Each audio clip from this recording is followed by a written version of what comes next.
Hi there. It's September 12th, and we're continuing our voyage through Paul's second letter to the Corinthians. We're in chapter 12, and we're reading from verses 11 through to 21. Paul is continuing to appeal very personally to the Corinthians, whom he knows very intimately. After all, he started the church off there with Aquila and Priscilla, and yet there have been these interlopers who've come in, these so-called super apostles who have been seeking to pull down what Paul's been doing, and also to accuse Paul of being in it just for what he can get out of it, in it for personal gain. And Paul actually, at the beginning of this reading, points out that he has come to them with the signs and the wonders of an apostle.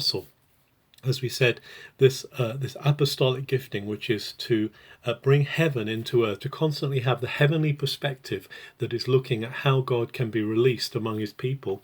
But then Paul goes on to say, look, I've been boasting, I'm ready to come to you again, but actually I'm not going to be a burden to you. I'm not going to, I'm not even now going to receive support from you. The Macedonians have been supporting me, but I'm not going to be a burden to you because of all that's been said about me. Actually says, I love you.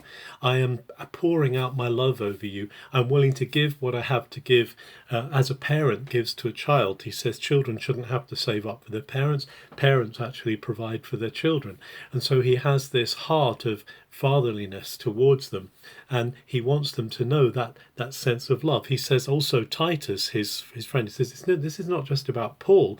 The accusation seems to be leveled against his co-workers as well. So he says, look, when Titus came, he came in the same spirit as me. He wasn't in it for what he could get out of it. He gave of himself, and also the brother who came with him, who isn't named. So Paul is really concerned. He's really labouring this point. In fact, he says, look, it sounds as though we're repeating ourselves, doesn't it? But actually, we're just trying to get across to you the love of Jesus, the love of Messiah. This is who we're doing it for. And he says latterly in this chapter, he's just afraid. He's afraid that when he comes, there's going to be division, there's going to be trouble, that they haven't dealt with the immorality that's in their midst. And so he's being honest with them. He's being upfront with them. He is being very personal with them.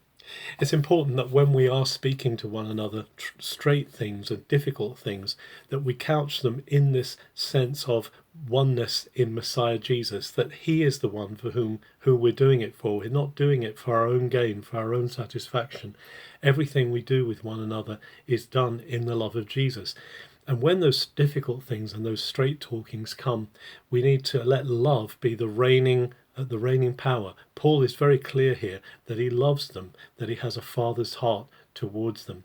Let's continue as we speak the truth to only speak truth when it is in love. Love is the bridge that we build between us, that allows truth to be shipped across. If there's no love between us, then truth being shipped across will just end up in the chasm, in the gorge between us. And we need to make sure that love is the bridge that we constantly ship truth across. Have a very good September the 12th.